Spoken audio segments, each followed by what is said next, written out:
तो यही है वो ज्ञानवापी मस्जिद जिसको लेकर विवाद चल रहा है। आप ये स्पष्ट रूप से यहाँ पर देख सकते हैं, ये मंदिर का हिस्सा है जिसको तोड़ के मस्जिद बनाया गया था। तो नमस्कार, आप सभी का study for UPSC PCS channel में स्वागत है। आप लोग समझ गए होंगे आज हम किस टॉपिक पर बात करेंगे, और बिल्कुल भी नई मतलब मैं पहले स्पष्ट कर दूं कि न्यूज़ चैनल वाला बात हम नहीं करने जा रहे हैं। यहाँ पर हम अपने काम की चीज़ बात करेंगे जो हमारे एग्ज़ाम के लिए इम्पोर्टेंट है। हम ये बिल्कुल तय नहीं करेंगे आज यहाँ पर बैठ के कि उसमें शिवलिंग है या फव्वारा है, ऐसा कुछ भी नहीं। हम ये देखेंगे कि हमारे काम की चीज़ क्या है इस चीज़ में। ज्ञानवापी मस्जिद विवाद जो चल रहा है, और ये बहुत ही इम्पोर्टेंट टॉपिक है हमारे मध्यकाल का, है ना, कि औरंगजेब की धार्मिक नीतियाँ जो है कम से कम यूपीएससी में 5 बार पूछ चुका है। ये मेंस की मैं बात कर रहा हूँ, और स्टेट पीसीएस में भी बहुत बार पूछा है। तो आज इसको हम क्लियर करेंगे। और काफ़ी दिनों से मेरे वीडियो नहीं आ रहे थे चैनल पर। वैसे मध्यकाल के एमसीक्यू तो चल रहे हैं। 5 तारीख को यूपीएससी का एग्ज़ाम है, उसके बाद रेगुलर रहने की मैं पूरी कोशिश करूँगा। तो आज मैं पहले नरेट कर दूँ आप लोगों को कि हम लोग क्या पढ़ेंगे। इतिहास पढ़ेंगे, ज्ञानवापी मस्जिद से संबंधित जो भी इतिहास है, काशी विश्वनाथ का जो इतिहास है और ज्ञानवापी मस्जिद का इतिहास है, उसको पूरा कंप्लीट करेंगे। औरंगजेब की धार्मिक नीतियों को कंप्लीट करेंगे जो हमारे लिए ज़रूरी है ना। और विभाग देखेंगे। देखो, औरंगजेब ने एक विभाग बनाया था मंदिर तोड़ने के लिए स्पेशली, है ना। उपासना स्थल अधिनियम देखेंगे 1991। ये भी हमारे लिए काफ़ी इंपॉर्टेंट हो जाता है क्योंकि बहुत ज़्यादा चर्चा में है ये, और ये बहुत ही इंपॉर्टेंट अधिनियम है। अगर आपने न्यूज़ चैनल्स को देख के अपने दिमाग में कोई अवधारणा बनाई हुई है मंदिर मस्जिद विवाद को लेकर, तो उसको अभी तुरंत छोड़ दीजिएगा, है ना। क्योंकि हम जो तैयारी कर रहे हैं, हम जो कल ऑफिसर्स बनेंगे, तो उसमें अगर आप पहले से पूर्वाग्रह लेके मन में कोई जाएंगे कि हम हिंदू हैं तो हमें सपोर्ट करना चाहिए, हम मुस्लिम हैं तो हमें विरोध करना चाहिए, तो इस तरह की चीज़ें अभी मत रखना मन में। अगर बुरा लग रहा हो तो सही कह रहा हूँ, मत रखना इस तरह की चीज़ें आप, क्योंकि लिखते समय अगर आपके आंसर में वो चीज़ रिफ्लेक्ट होगा तो यूपीएससी आपको कभी सेलेक्ट नहीं करेगी, इसकी गारंटी मैं ले सकता हूँ। तो इन चारों पॉइंट्स को लेकर चलेंगे हम लोग अंत तक, और क्वेश्चन देखेंगे कि क्वेश्चन किस तरह के पूछे जा सकते हैं इससे। पहली बात तो विभाग से संबंधित सीधे सीधे आपको पूछ लेगा कि मंदिर तोड़ने के लिए कौन से विभाग बनाया, या लिखने के पूछा जाएगा धार्मिक नीतियाँ क्या थी। तो चलिए देखते हैं। सबसे पहले मुग़ल एम्पायर मैं दिखाता हूँ। औरंगजेब के समय क्या था। देखो, ये एम्पायर दिख रहा है, ये बाबर के समय था, 1530 ईस्वी के आसपास, जब बाबर की मृत्यु हुई है 1530 तब का है ये। 1605 यानी कि जब अकबर की मृत्यु हुई है, तब येलो वाला जो कलर में आपको ये पूरा दिख रहा है, ये अकबर की मृत्यु के समय का है ना। 1605 में अकबर की मृत्यु हुई है। उसके बाद 1707 का दिखाया हुआ है जब औरंगजेब की मृत्यु हुई है। तो औरंगजेब की मृत्यु के समय यहाँ तक हम आ गए थे, आपको पता होगा। औरंगजेब दक्षिण भारत में बहुत दिनों तक युद्ध में रत रहा था, इसके कारण मुगल साम्राज्य का विघटन में एक बड़ा रीज़न ये भी माना जाता है कि औरंगजेब ने जो दक्कन में लड़ाई में उलझ गया ना, मराठों के साथ, गोलकुंडा बीजापुर और बरार बीदर के साथ, इसी चक्कर में उसने पूरा मुगल साम्राज्य खो दिया था। तो पहली बात तो ये मुगल साम्राज्य देख लें। मुगलों में सबसे बड़ा साम्राज्य किसके समय में था, तो औरंगजेब के समय में ही था ये पूरा। ओके, अब चलते हैं इतिहास पर। ये वो बाबरी मस्जिद है, सॉरी बाबरी मस्जिद नहीं, बाबरी मस्जिद अयोध्या में है। ये विश्वनाथ कॉरिडोर है, विश्वनाथ की ये मंदिर है। मैं आपको दिखा देता हूँ और मैं कोशिश करता हूँ आपको समझ में आ जाए। यहाँ पर है ना, एक मैं गया हुआ हूँ, मैंने देखा है, यहाँ पर एक दीवार है। दीवार के ठीक बगल में जो आपको ये स्ट्रक्चर दिख रहा है, ये स्ट्रक्चर है वजू खाना। दीवार की इधर जाली है, वजू खाना में एक तालाब जैसा है, उसी के बीच में एक गोल गोल सा है जिसमें एक, जिसको बोला जा रहा है कि वो शिवलिंग है। ओके, अब वो सच है या वो झूठ है, वो कोर्ट निर्णय करेगी, हम और आप नहीं करेंगे। भावनाओं को थोड़ा सा साइड में रख के इतिहास पढ़ लेते हैं आज। ये वो मस्जिद है। ये स्पष्ट तौर से सत्य है कि मस्जिद को मंदिर तोड़ के बनाया गया, इसमें किसी को कोई डाउट नहीं होना चाहिए, ये स्पष्ट रूप से सत्य है। इसी तरह से अगर आप देखेंगे तो एक मैं मस्जिद का नाम बताता हूँ, आप सुन के चौंक जाओगे। अटाला देवी का मस्जिद, कहीं सुना था ये? अटाला देवी का मस्जिद कहाँ पर है ये जौनपुर के शासकों ने, अटाला माता का मंदिर था, उसको तोड़ के बनाया था। इसको आज भी अटाला मस्जिद या अटाला माता का मस्जिद भी कहा जाता है। ओके, तो इसी तरह से उत्तर भारत में आपको खास तौर से उत्तर प्रदेश, बिहार, राजस्थान और इन इलाकों में आपको कोई भी पुराने मंदिर नहीं दिखेंगे, एक भी। सारे मंदिर नए बने हुए हैं। आपको इतिहास में पुराने मंदिर दक्षिण भारत में दिख जाएंगे, लेकिन आपको नॉर्थ इंडिया में कभी भी पुराना मंदिर नहीं दिखता है। क्यों? क्योंकि उसको सारे को आक्रांताओं द्वारा तोड़ दिया गया था। ये सत्य है, ये इतिहास है। आप किसी भी पक्ष के हो, आपको इसको मानना पड़ेगा, है ना। तो चलिए इतिहास पढ़ते हैं अब। ये देखो, ये मस्जिद है जो ज्ञानवापी, उसके पीछे ये मंदिर का स्ट्रक्चर है, ये मंदिर का स्ट्रक्चर है। ओके, ये सत्य है। मंदिर को आधा तोड़ के उसके ऊपर मस्जिद बनाया गया था। ज्ञानवापी मस्जिद का विवाद का प्राचीन इतिहास चलिए पढ़ते हैं। और कहते हैं कि काशी में शिव जी का एक बहुत ही विशालकाय मंदिर था। इस मध्यकाल में तोड़कर यहाँ पर एक मस्जिद बनाए जाने का दावा किया जाता है। काशी विश्वनाथ मंदिर, पहले इसको विश्वेश्वर मंदिर कहा जाता था। क्या कहा जाता था? विश्वेश्वर मंदिर। ओके। और आज भी जो श्रृंगार गौरी का मंदिर है वो मस्जिद प्रांगण में ही है, वहाँ पर पूजा नहीं होती है। साल में सिर्फ एक दिन पूजा करने की इजाज़त है। श्रृंगार गौरी का मंदिर है। आदिकाल, हिंदू पुराणों के अनुसार काशी में विशालकाय मंदिर आदि लिंगों के रूप में अविमुक्तेश्वर शिवलिंग स्थापित हैं। अविमुक्तेश्वर शिवलिंग स्थापित हैं। ओके। प्राचीन काल ईसा पूर्व 11वीं सदी में राजा हरिश्चंद्र ने जिस विश्वनाथ मंदिर का जीर्णोद्धार करवाया था, उसका सम्राट विक्रमादित्य ने अपने कार्यकाल में पुनः जीर्णोद्धार करवाया था। सम्राट विक्रमादित्य के द्वारा प्राचीन हिस्ट्री की बात हो रही है। इसमें कई सारी किंवदंतियाँ भी। किंवदंतियाँ क्या होती है? इतिहास पढ़ने का दो तरीका होता है। एक होता है साक्ष्याधारित, एक होता है किंवदंती आधारित। मतलब जैसे कहानी चली आ रही है जो, उसके आधार पर ये किंवदंती होता है। किंवदंतियों को इतिहास में प्रमुख स्थान नहीं दिया जाता है, साक्ष्याधारित इतिहास को प्रमुख स्थान दिया जाता है। 1194 में इस भव्य मंदिर को बाद मोहम्मद गौरी ने लूटा और तुड़वा दिया। आपको पता है जब मोहम्मद गौरी का आक्रमण हुआ था, जब पृथ्वीराज तृतीय को द्वितीय तारायणी के युद्ध में हरा दिया गया था मोहम्मद गौरी के द्वारा और हत्या कर दी गई थी पृथ्वीराज की, तो उसके बाद मोहम्मद गौरी के कमांडरों ने पूरे भारत को नास्ते नाबूद कर दिया था, उत्तरी भारत को, जिसमें मोहम्मद गौरी का ही एक कमांडर था बख्तियार खिलजी, जिसने नालंदा विश्वविद्यालय और विक्रमशिला विश्वविद्यालय को जला दिया था। और मोहम्मद गौरी का ही एक कमांडर था जिसका नाम सब लोग जानते हैं, कुतुबुद्दीन ऐबक, जिसने काशी विश्वनाथ मंदिर को तोड़ा था। कब तोड़ा था? 1194 में। और कुतुबुद्दीन ऐबक फिर दिल्ली सल्तनत का पहला शासक भी बनता है। हम लोग देखते हैं गुलाम वंश का पहला शासक। तो कुतुबुद्दीन ऐबक ने ही उस समय में काशी विश्वनाथ के मंदिर को तोड़ा था और वहाँ पर मस्जिद निर्माण करने की उसने सिला रखी थी पहली बार। ये स्पष्ट रूप से सत्य है। ओके।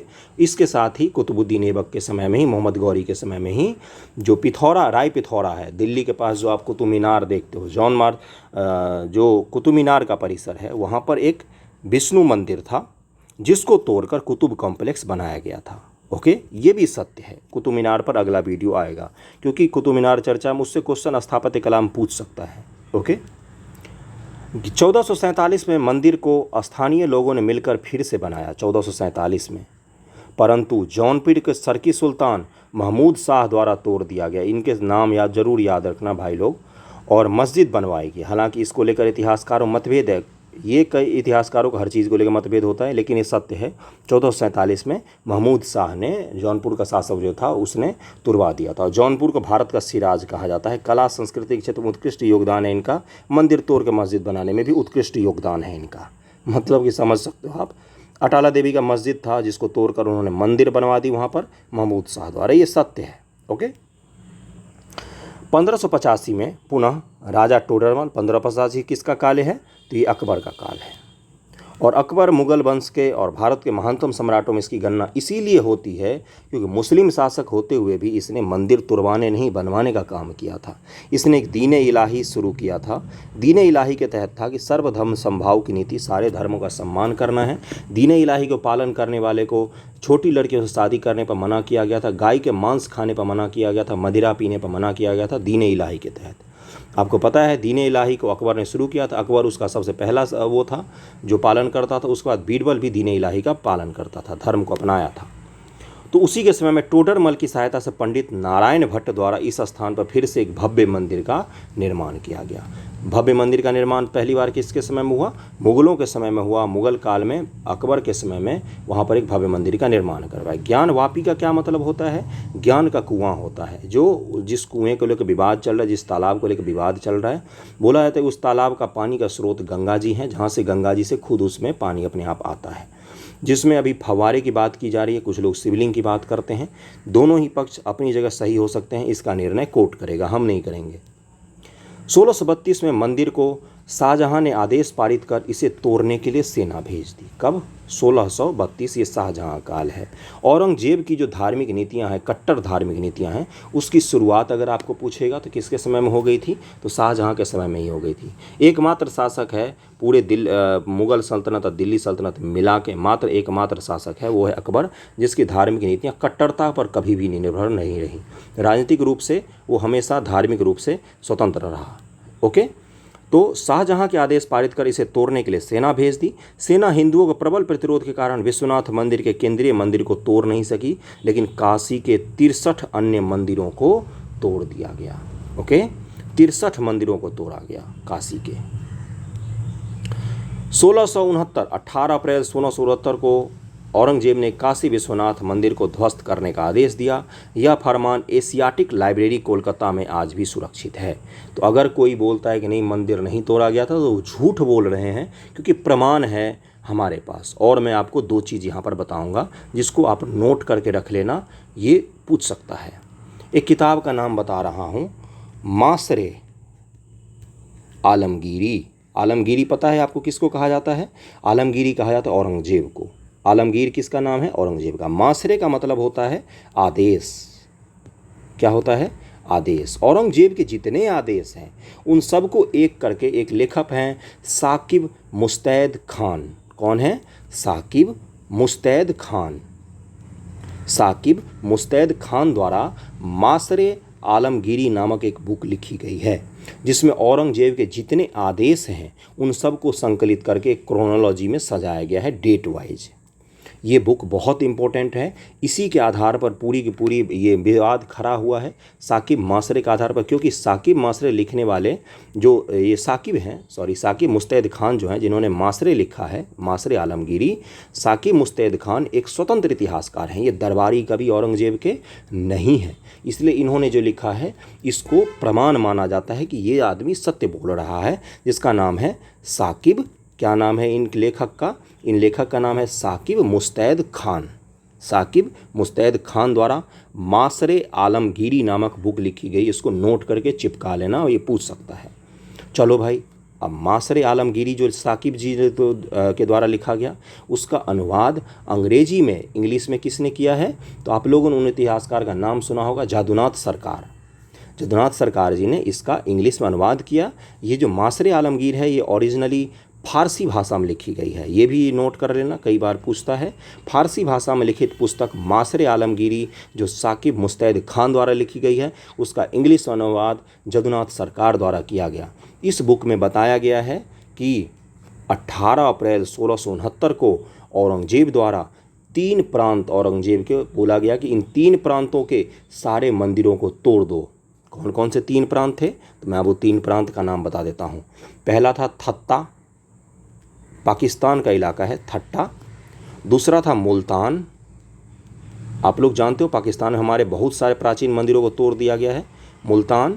और तीसरा था बनारस। इसको नोट करके रख लेना, मैं आपको मैप में भी ऊपर दिखा देता हूँ। ओके, चलिए मैप में देखते हैं। ये रहा यहाँ पर थट्टा। थट्टा पाकिस्तान का इलाका है। यहीं पर मुल्तान का भी इलाका है, यहीं पर मुल्तान का भी इलाका है। और बनारस यहाँ पर है, जौनपुर के बगल में ही बनारस है।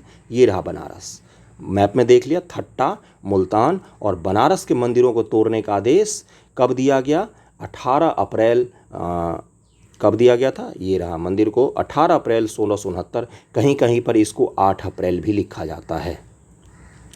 8 अप्रैल 1669 को औरंगजेब ने फरमान जारी किया, जिसका हमें सोर्स क्या पता चलता है, मासरे आलमगीर नामक एक बुक है, फारसी भाषा में लिखा गया है साकिब मुस्तैद खान के द्वारा। उसमें ये बताया गया है कि 8 अप्रैल 1669 को औरंगजेब ने फरमान जारी कर उसके 3 प्रांत मुल्तान, ठट्टा और बनारस के सभी मंदिरों को तोड़ने का आदेश दे दिया था। यहाँ तक क्लियर हो गया होगा सबको। 1669 2 सितंबर नहीं है, ये 2 जून है। 2 जून को औरंगजेब ने अपने दरबार में पूछा कि हाँ भाई बताओ, जो हमने तुम्हें 8 अप्रैल को आदेश दिया था मंदिरों को तोड़ देने का, उसका क्या हुआ। तो 2 जून 1669 को औरंगजेब को ये सूचित किया जाता है कि इन तीनों प्रांत के सभी मंदिरों को तोड़ दिया गया है। ओके, 2 जून 1669 ईस्वी को। 1669 याद रखना इसको। 1735 मंदिर टूटने के 125 साल तक कोई विश्वनाथ मंदिर नहीं था। 125 साल तक विश्वनाथ मंदिर नहीं था बनारस में बंधुओं। 1735 ईस्वी में इंदौर की महारानी देवी अहिल्याबाई ज्ञानवापी परिसर के पास काशी विश्वनाथ का मंदिर बनवाया। मंदिर वहाँ पर अगर बोल रहा है मंदिर नहीं था, इसका मतलब ये नहीं कि बिल्कुल ही नहीं था। वहाँ पर लोग पूजा करते थे, छोटा सा शिवलिंग खुद से ही स्थापित करके उसकी पूजा पाठ होती थी। वैसे ये बताया जाता है कि जब 1669 ईस्वी में मंदिर को तोड़ा जाने का प्रयास किया जा रहा था, जब तोड़ा जा रहा था तो वहाँ के पंडितों ने शिवलिंग को छुपाने का प्रयास किया था। कैसे छुपाया था इसकी जानकारी कहीं भी लिखित रूप से नहीं मिलती, लेकिन किंवदंतियों में ये चीज़ बात आती है। तो मैं आपको किंवदंती और साक्ष्य दोनों के आधार पर पूरी इतिहास बता रहा हूँ। वीडियो पसंद आ रहा हो तो चैनल को सब्सक्राइब जरूर करना, शेयर कर लेना यार वीडियो को थोड़ा सा। 1809 ईस्वी पर आ गए। 1735 तक क्या हुआ, कोई भी मंदिर नहीं था और इंदौर की जो होलकर शासिका थी उन्होंने वहाँ पर मंदिर बनवा दिया था। 1809 ज्ञानवापी मस्जिद का विवाद पहली बार गरमाया जब हिंदू समुदाय के लोगों द्वारा ज्ञानवापी मस्जिद को उन्हें सौंपने की मांग की गई थी। ये मामला आज का नहीं है, 1809 ईस्वी की बात हो रही है, जब हिंदू समुदाय के लोगों द्वारा बोला गया कि ये मंदिर जो है इसी का प्रांगण है, ये मस्जिद भी, ये हमें सौंप दिया जाए। 1810 ईस्वी 30 दिसंबर 1810 को बनारस के तत्कालीन जिला दंडाधिकारी मिस्टर वॉटसन ने वाइस प्रेसिडेंट इन काउंसिल को एक पत्र लिखकर ज्ञानवापी परिसर हिंदुओं को हमेशा के लिए सौंपने के कहा था।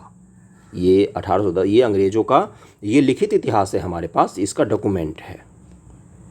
ओके, मैं किसी भी पक्ष का पहली बात तो पक्षकार नहीं हूँ, मैं आपको इतिहास बता रहा हूँ। वाइस प्रेसिडेंट इन काउंसिल को एक पत्र लिखकर ज्ञानवापी परिसर हिंदुओं को हमेशा के लिए सौंपने का कहा था, लेकिन यह कभी संभव नहीं हो पाया। औरंगजेब ने तब भी भारत को तबाह किया था और औरंगजेब ने आज भी भारत को तबाह कर रखा। सारे बड़े मंदिर उत्तर भारत के मैं आपको गिना देता हूँ। सबसे प्रमुख स्थल काशी, वहाँ पर मेन मंदिर के ठीक बगल में मस्जिद बनाया गया था। दूसरा परिसर मथुरा, वहाँ पर केशव देव मंदिर को भी तोड़ा गया था औरंगजेब के ही समय में। तीसरा मंदिर जो सोमनाथ, उत्तर भारत का सबसे बड़ा मंदिर, उसको भी तोड़ा गया था औरंगजेब के समय में। तीनों को तोड़ के उन्होंने उस समय में जो जहर का बीज बोया वो आज भी चला आ रहा है। 1829-30 में ग्वालियर के महारानी बैजाबाई ने इसी मंदिर में ज्ञानवापी का मंडप बनवाया और महाराजा नेपाल ने यहाँ विशाल नंदी के प्रतिमा स्थापित करवाई। जिस नंदी की प्रतिमा को लेकर आजकल न्यूज़ चैनल वाले नाच रहे हैं, उस मंदिर के प्रतिमा को किसके द्वारा बनाया गया था, नेपाल के महाराजा द्वारा बनाया गया था। नेपाल में राजतंत्र था, आप सबको पता होगा, नेपाल के महाराजा द्वारा बनवाया गया था। 1883-84 में ज्ञानवापी मस्जिद का पहला जिक्र राजस्व दस्तावेजों में जामा मस्जिद ज्ञानवापी के तौर पर दर्ज किया जाता है। अब जामा मस्जिद का क्या है किस्सा भाई, जामा मस्जिद का मतलब क्या होता है, किसी भी शहर का जो सबसे बड़ा मस्जिद होता है ना, उसको जामा मस्जिद कहा जाता है। तो 1883-84 के राजस्व दस्तावेज होता है जो उसमें पहली बार इसका जिक्र आता है। 1936 में अब हम आ गए। 1936 में दायर एक मुकदमा पर वर्ष 1937 के फैसले में ज्ञानवापी को मस्जिद के तौर पर स्वीकार किया गया। ये वो समय है बंधुओं, 1936 का ये वो समय है जब भारत में बांटो और राज करो की नीतियां चल रही हैं। हिंदू पक्ष को मुस्लिम पक्ष से दूर करने की पूरी कोशिश की जा रही। मुस्लिम तुष्टीकरण का ये समय है जब अंग्रेज मुस्लिमों को कहीं 1909 में क्या प्रदान करते हैं, पृथक निर्वाचन प्रदान करते हैं। उसी के बाद धीरे करके ये डिवीज़न का कारण है ये चीज़ें, है ना। तो ये उन्होंने क्या किया, फैसले में बोला कि ये मस्जिद है। ओके, ऊपर ही फरमान हमने देखा है जिसमें क्या बोला जा रहा है कि ज्ञानवापी परिसर हिंदुओं को सौंप देना चाहिए और यहाँ पर इसको मस्जिद क्लियर कर दिया गया है। ठीक है भाई। 1936 में दायर एक मुकदमे पर वर्ष 1937 के फैसले में ज्ञानवापी को मस्जिद के तौर पर स्वीकार किया गया। 1936 से यह स्वीकार कर लिया गया।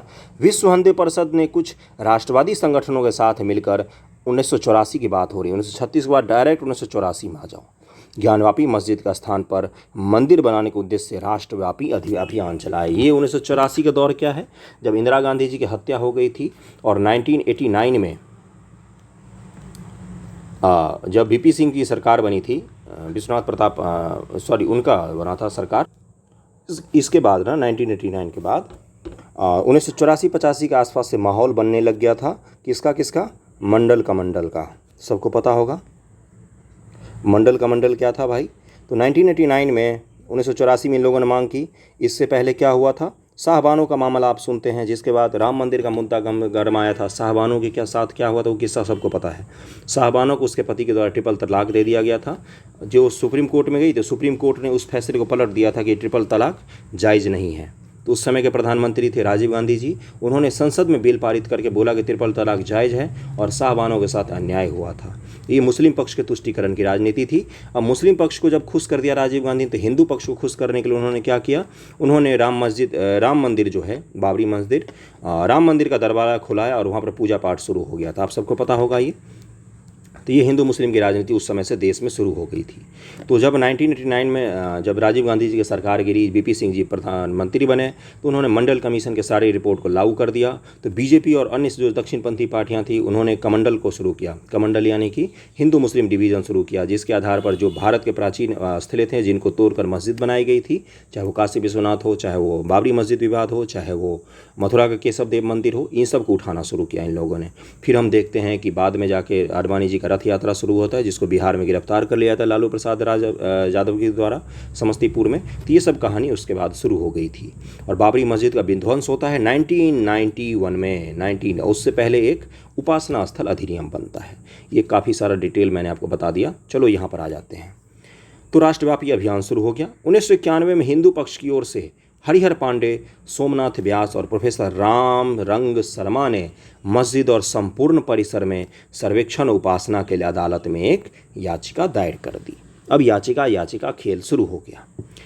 मैं आपको इतना डिटेल में इसलिए बता रहा हूँ कि कोई भी आपसे एक बात करे ज्ञानवापी मंदिर मस्जिद विवाद पर, तो उससे आप जब बात करो तो उसको लगे कि हाँ भाई ये आदमी तैयारी कर रहा है, इसको नॉलेज है किसी भी चीज़ का।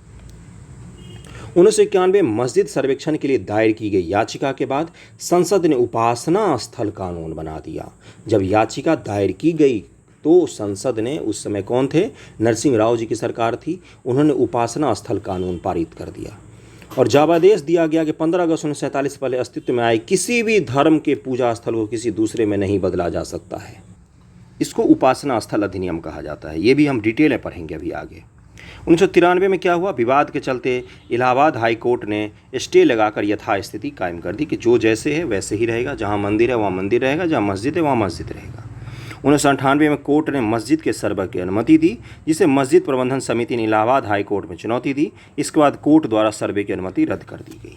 जो डिस्ट्रिक्ट कोर्ट है उसने क्या बोला कि मस्जिद का सर्वेक्षण जैसे इस बार दिया गया है वैसे ही उस समय भी दिया गया था। डिस्ट्रिक्ट कोर्ट के द्वारा इस बार भी दिया गया है सर्वेक्षण का, तो उस समय भी दिया गया था, लेकिन उस समय इलाहाबाद हाई कोर्ट ने इसको मना कर दिया था। वो दौर ये था कि जब बाबरी मस्जिद को गिरा दिया गया था, 98 का दौर। तो उसके और अभी क्या हुआ, अभी हाई कोर्ट ने बोला कि ठीक है सर्वेक्षण करा लेते हैं। 2018 सुप्रीम कोर्ट ने आदेश की वैधता 6 माह के लिए बताई और वाराणसी कोर्ट में फिर से इस मामले में सुनवाई शुरू हो गई 2019 में।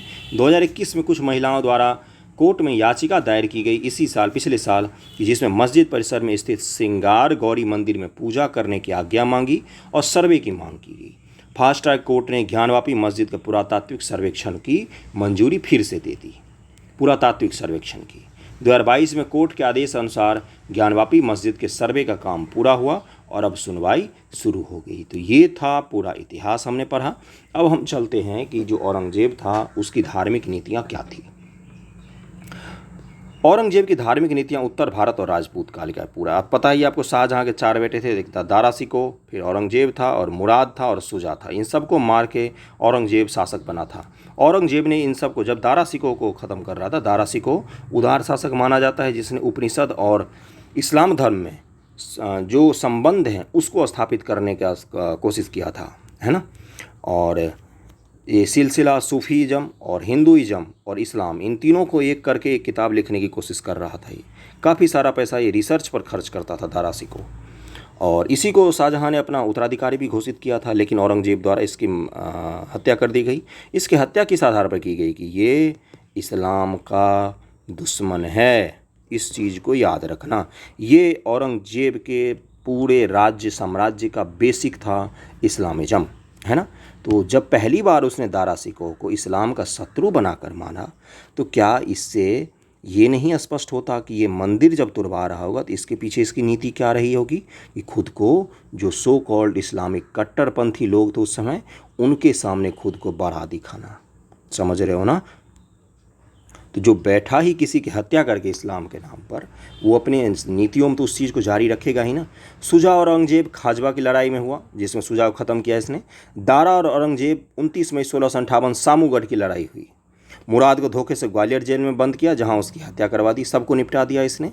औरंगजेब शासन और धार्मिक नीतियाँ, पहले ही इसका साम्राज्य में दिखा चुका हूँ। कश्मीर से हिंदूकुश कहाँ, अफगानिस्तान के पास, जिंजी दक्षिण भारत में, तमिलनाडु में, और चटगांव ये बांग्लादेश का म्यांमार के पास वाला इलाका है। पोर्ट एरिया है ये, यहाँ पर पोर्ट भी है, चटगांव पोर्ट, चटगांव कहा जाता है इसको। औरंगजेब कट्टर इस्लाम का पालन, इसको सच्चा इस्लाम भी कहा जाता है, मतलब संत क्या बोलते हैं, बादशाह भी कहा जाता है। क्यों? बहुत कंजूस आदमी था। शाहजहां जो है ना, उसे सारे पैसे उड़ा दिए थे ताजमहल बनाने में, दिल्ली का लाल किला बनाने में, जामा मस्जिद बनाने में। इसके पास कुछ नहीं बचा था, ये फ़कीर आदमी था। तो फ़कीरी को इसने अपने राजनीति से जोड़ दिया कि ठीक है भाई, सादगीपूर्ण जीवन जिएंगे। ये सब दिखावटीपने भी होता है कहीं ना कहीं। हरम पर अत्यधिक खर्च, हरम का अर्थ गलत अर्थ मत लगाना। औरंगजेब है, इसके कितने भाई थे? जितने भाई थे उसके बाल बच्चे कितने होंगे, है ना। उसके बाल बच्चे के भाई बहनों के बाल बच्चे कितने होंगे, है ना। तो उन सब की महिलाएं जो थी वो सब औरंगजेब कहीं किसी भी इस्लामिक राज्य में हरम में ही रहती थी। हरम महिलाओं के रहने की जगह होती थी, जहाँ घर की माताएं, बंधु बांधव सब रहते थे। हदीस शराब पर अत्यधिक जोर, आपको पता है ये इस्लामिक लॉ कानून की संहिता किताबें हैं, इस पर अत्यधिक जोर। धार्मिक सहिष्णुता की अकबरी नीति को पलट दिया गया। अकबर की जो नीति थी धार्मिक सहिष्णुता की, सर्वधर्म समभाव की, उसको पलट दिया गया। आपसे जब एग्जाम में पूछेगा तो आपको भी ऐसे ही स्ट्रक्चर बना के लिखना है। कठोर अनुशासनवादी, अत्यधिक विद्रोह से योजनाएं खर्चीली और विलंबित होगी। बहुत सारे विद्रोह हुए इसके समय। मराठाओं का विद्रोह दक्कन में हुआ, उसके बाद से सिखों का विद्रोह हुआ, सतनामियों का विद्रोह हुआ, जाटों का विद्रोह हुआ। असम में भी इसको बहुत मारा असम के लोगों ने। राजपूतों एवं अन्य हिंदुओं की वफादारी की नींव कमज़ोर कर दी इसने। जो अकबर की नीतियाँ थी कि राजपूत जब भी भारत में किसी के खिलाफ हो गए उसका साम्राज्य ख़त्म हो गया। तो अकबर ने उस चीज़ को क्या किया कि उनको अपने मिला के रखा, लेकिन औरंगजेब ने उस नीति को भी त्याग दी। हालांकि औरंगजेब के समय में सबसे ज़्यादा हिंदू शासक सरदार इसमें सैनिक में थे, औरंगजेब के समय में ही। धार्मिक नीतियाँ 2 चरण में बांटा जाता है, प्रथम चरण, द्वितीय चरण। और प्रथम चरण 1658 से 1669 तक था। सिजदा पर रोक लगा ली, सिजदा और पैबोज। सिक्कों पर कलमा खुदवाने पर रोक लगा दी, बोला कलमा खुदवाना ये इस्लाम के खिलाफ है। नौरोज, होली, मुहर्रम पर सार्वजनिक रूप मनाने पर रोक लगा दी गई। मुहतसिब, क्या बोला जाता है इसको? मुहतसिब। इसको, इस शब्द को अभी याद कर लेना, आगे इसको डिटेल में बताऊंगा मैं। मुहतसिब नामक अधिकारी नियुक्त किया, जिसे सामान्य लोगों को शरिया का पालन करवाना था। सामान्य लोगों से शरिया का पालन करवाना था, इसके लिए मुहतसिब को नियुक्त किया। दरबार से सभी सजावटों को हटवा दिया, बोला कि सब खत्म करो, सब इस्लाम के विरुद्ध है। दरबार में गीत संगीत पर प्रतिबंध लगा दिया गया। जो पेंटिंग की विरासत चली आ रही थी मुगलों में समृद्ध, उसको भी ख़त्म कर दिया गया। इसलिए जब मुगल काल में औरंगजेब का काल आता है तो भारत के क्षेत्रीय राज्य में पेंटिंग का उदय हो जाता है, क्योंकि सारे पेंटर दिल्ली से क्षेत्रीय राज्यों में चले जाते हैं। चाहे आप पटना की कलमकारी चित्रकारी देखोगे या हिमाचल की चित्रकारी देखोगे, ये सब औरंगजेब के समय में ही शुरू हुए क्षेत्रीय राज्य में। ये व्यक्तिगत स्तर पर जारी रहा, यानी कि व्यक्तिगत स्तर पर आप गीत संगीत बजा सकते हो, पेंटिंग कर सकते हो, लेकिन राज दरबार आपको कोई संरक्षण नहीं देगा। औरंगजेब खुद बीना वादक था एक, औरंगजेब खुद भी बीना बजाता था। ये पूछा है क्वेश्चन स्टेट पीसीएस में। शास्त्रीय संगीत पर फारसी रचना सर्वाधिक औरंगजेब के समय में ही हुई। शास्त्रीय संगीत पर जो फारसी किताबें लिखी गई वो सबसे ज़्यादा औरंगजेब के समय में ही लिखी गई। झरोखा दर्शन बंद करवा दिया गया। जन्मदिन पर बादशाह को बहुमूल्य रत्नों से तौलने की जो प्रथा थी उसको भी बंद करवा दी गई। बादशाह को तौला जाता था रत्नों से और उन रत्नों को बांट दिया जाता था। सरकारी इतिहास लेखन विभाग को भी बंद करवा दिया गया। मनुची जैसे लेखक औरंगजेब को सादगी के पीछे आर्थिक कारण को प्रमुख मानते हैं। मनुची बोलता है कि ये सब इस्लाम के नाम पर ढकोसला कर रहा था। मेन रीज़न ये था कि इसके पास पैसा कौड़ी ही नहीं था। लगातार विद्रोह एवं अशांत साम्राज्य ने आर्थिक संकटों को बढ़ावा दिया था। आर्थिक कदम क्या क्या थे औरंगजेब के? बेगम, अमीर, दरबार, शाही सबके खर्च में कटौती कर दिया गया। सरदार कोरियों को सिर्फ मुसलमान अधिकारी रखने का आदेश दिया गया, जो संभव ही नहीं हो पाया, क्योंकि मुसलमान इस्लाम धर्म में उस समय पढ़े लिखे लोग इतने नहीं थे कि वो सारे अधिकारी बन जाएं। उस समय की बात कर रहा हूँ मैं। राहदारी या मार्ग शुल्क को बंद कर दिया गया। जो मार्ग पर शुल्क लगते थे उनको बंद कर दिया गया, बोला इस्लाम के खिलाफ है। पनदारी, राजधानी में दुकानदारों से वसूला जाने वाले कर को समाप्त कर दिया गया। मुसलमान व्यापारियों पर लगने वाला आयात शुल्क को समाप्त कर दिया गया। जजिया की वसूली की गई, जो बंद हो गया था उसको फिर से शुरू किया गया, जजिया के वसीलों को। मंदिरों को तोड़ा गया। सोमनाथ मंदिर को 1665 में तथा नए मंदिर निर्माण पर भी प्रतिबंध लगा दिया गया। मथुरा के केशव राय मंदिर, विश्वनाथ मंदिर, उड़ीसा के मंदिर सबको तोड़ा था इसने। जजिया कर। सामूगढ़ में लड़ाई में औरंगजेब ने खुद को इस्लाम के रक्षक के तौर पर प्रस्तुत किया। सामूगढ़ में लड़ाई किसके खिलाफ हुई थी? तो अभी हमने देखा दारा सिकोह के खिलाफ हुई थी। दारा सिकोह गर्दन काट के इसने बॉडी को दफनाया था, जिसकी खोज एएसआई कर रही थी कुछ दिन पहले कि भाई गर्दन कटा हुआ बॉडी कहाँ है। दिल्ली में जो मकबरा है हुमायूं का, उसी के आसपास दफनाया गया है। जिहाद का नाम दिया था और मुल्ला मौलवियों में खूब धन बांटे थे, तो शरीयत के आधारित पर जजिया कर लगाया गया था। इसकी नीतियाँ आप लोगों को स्पष्ट हो गई होंगी। इसको आप लोग लिख के रख सकते हो, पीडीएफ मिल जाएगा चैनल पर। मनुची के अनुसार खजाना भरने एवं गरीब हिंदुओं को इस्लाम कबूल करवाने के लिए जजिया को बढ़ावा दिया गया। देखो होता क्या था, बोलता था अगर आप गैर मुस्लिम हो तो आपको जजिया देना पड़ेगा। तब जो गरीब लोग होते थे वो क्या करते थे, वो इस्लाम धर्म कबूल कर लेते थे कि उनको जजिया देने से बच जाएंगे वो लोग, है ना। तो यही एक आधार था। लेकिन जजिया से वसूले गए धन को अलग से रखा जाता था तथा इसे ज़रूरतमंद मुसलमानों में वितरित किया जाता था। ये धार्मिक नीतियाँ हैं। ये हरिश्चंद्र की किताब है, उससे नोट्स बनाया हुआ है ये। इन्हें जजिया से छूट मिली हुई थी। किन किन को जजिया से छूट मिली थी, ये सीधा सीधा ऑप्शन में देकर आपसे यूपीएससी पूछ सकता है। स्त्रियों को या विक्षिप्त लोगों को, जो पागल होते, जिम्मी, बिना संपत्ति वाले लोग, दिहाड़ी, ग्रामीण क्षेत्रों में जजिया वसूली का काम अमीन करते थे। बिना संपत्ति वाले लोगों को जिम्मी कहा जाता था, उनसे भी नहीं लिया जाता था। स्त्री और जो पागल होते थे या जो विक्षिप्त होते थे और जिम्मी, इनसे वसूली नहीं की जाती थी। और ग्रामीण क्षेत्र में जजिया वसूली का काम कौन करता था? अमीन। दूसरा चरण अब इसका चलते हैं 1669 से 1707 ईस्वी, जब इसकी मृत्यु हुई है तब तक की बात कर रहा है। इस दौरान औरंगजेब ने खुद को ऐसे पेश किया जैसे वो बस मुसलमानों की इज्जत करता है, बाकी किसी की इज्जत नहीं करता है। दक्कनी सुल्तानों को मराठाओं से मित्रता के कारण गद्दार कहा गया। दक्कन के सुल्तान जो थे दक्षिण भारत के दक्कनी इलाके के, वो मराठों को मिला के रखते थे क्योंकि मराठा अच्छे योद्धा होते थे। तो उनको बोला गया कि ये इस्लाम के शत्रु हैं। इस्लाम और उनके अनुयायियों के प्रभाव में कमी आने लगी गई थी। इस्लाम कबूलने वालों की संख्या घटने लगी। औरंगजेब धर्मांतरित मुस्लिमों की आलोचना करता था, बोलता जो धर्म बदल के मुस्लिम आए हैं उसकी खूब आलोचना करता था, बोलता वो सच्चे मुसलमान नहीं हैं वगैरह वगैरह। शाही सेना के काजी शेख उल इस्लाम ने दक्कनी सुल्तानों के खिलाफ फतवा देने से इनकार कर दिया गया। शाही सेना का काजी था शेख उल इस्लाम। इसको बोला गया कि दक्कन की जो सेना है उसके खिलाफ आप फतवा जारी कर दो कि ये लोग गैर मुस्लिम हैं, है ना। मुसलमान भी औरंगजेब में विश्वास खो रहे थे इस समय, है ना। दूसरे चरण की बात हो रही है। बीजापुर, गोलकुंडा जीतने के बाद मुगलों का सामना शक्तिशाली राजाओं नायकों और देशमुख से हुआ। यहाँ औरंगजेब ने उदारता दिखाई और मंदिर को तोड़ने का प्रयत्न नहीं किया। उदारता नहीं दिखाई थी। मेन रीज़न ये था कि जब यहाँ पर प्रमुख सुल्तानों से उसका पाला पड़ा दक्षिण भारत में, तो वहाँ पर उसने मंदिर नहीं तोड़े। इसलिए दक्षिण भारत के प्राचीन मंदिरें आज भी सुरक्षित हैं। जो आप राजराजेश्वर द्वारा बनाया हुआ मंदिर देखते हो, मीनाक्षी मंदिर देखते हो, या जो काकतीयों ने बनाए वो मंदिर तक आज भी सुरक्षित हैं। और जो मामल्लपुरम के मंदिर हैं तमिलनाडु, वो सारे सुरक्षित हैं आज भी। औरंगजेब ने राजपूतों की जगह मराठाओं को दरबार में सम्मानजनक स्थान दिया, परंतु सांस्कृतिक संबंध स्थापित नहीं किया। जो मुगलों की नीति थी कि राजपूतों को उच्च स्थान दिया जाता था, उसके जगह औरंगजेब ने मराठों का स्थान दिया। राजपूतों की जगह कौन लेने लग गए थे? मराठे लेने लग गए थे।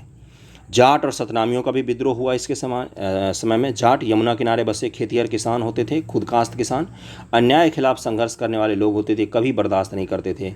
गोकुला के खिलाफ गोकुला ने विद्रोह किया था पहली बार 1667 में औरंगजेब के खिलाफ। इसको मार दिया गया था गोकुला को, जाट नेता। गोकुला के नेतृत्व में 20,000 किसानों ने विद्रोह किया। गोकुला की हत्या कर दी गई। इसके बेटे को इस्लाम धर्मांतरित किया गया और बेटी की शादी मुसलमान गुलाम के साथ कर दी गई। गोकुला के बेटी की शादी। मथुरा में मंदिरों को तोड़ दिया गया। मथुरा में जो केशव देव मंदिर था उसको भी तोड़ दिया गया। राजा राम और चूड़ामल ये भी जाट नेता ही हैं। 1681 में राजा राम के नेतृत्व में जाटों ने फिर से विद्रोह किया। राजा राम में इन्हें सैन्य प्रशिक्षण दिया। इन्होंने इनसे लूटपाट से आगरा शांत हो गया। ये जाट लोग आगरा को खूब लूटते थे। आगरा राजधानी थी, आप सबको पता है। कछवाहा राज बिशन सिंह को मुगलों ने मथुरा का फौजदार बनाया। विद्रोह कुचल दिया गया। औरंगजेब के बाद चूरामल है वो जाट राज्य बनाया उसने। औरंगजेब के बाद उसने खड़ा किया। अब ऊपर एक पद आया था मुहतसिब, इसको लिखकर चिपका लेना। ये पद था कि लोगों से शरिया का पालन करवाया जाए। ओके। मुहतसिब भारत के इतिहास में सल्तनत काल और फिर मुगल कालीन शासन व्यवस्था के दौरान एक महत्वपूर्ण पद था। सल्तनत काल में भी था। मुगल बादशाह औरंगजेब के शासनकाल में यह पद काफ़ी महत्वपूर्ण हो गया था और इस पद पर कार्यरत सरकारी कर्मचारी के निम्न कार्य थे। कौन कौन से थे निम्न कार्य? तो शरीयत के प्रतिकूल कार्य करने वालों को रोकना, आम जनता को दुष्चरित्र से बचाना। दुष्चरित्र यानी कि इस्लाम के खिलाफ चरित्र। दुष्चरित्र का मतलब क्या था? इस्लाम के खिलाफ चरित्र। सार्वजनिक सदाचार की देखभाल करना, शराब भांग के उपयोग पर रोक लगाना, जुए के खेल को प्रतिबंधित करना, बादशाह के आदेश से मंदिरों को तुड़वाना। ये छठा पॉइंट जो है ये औरंगजेब के समय में जुड़ गया था। औरंगजेब मुहतसिब पद नाम है इसका। ओके, PDF मिल जाएगा आप सबको ग्रुप में। अब चलते हैं अगला अंतिम पेज पर, उपासना अधिनियम। क्या? उपासना प्लेसेज, क्या बोला जाता है इसको? Places of worship act. उपासना स्थल अधिनियम जो है वो है ये।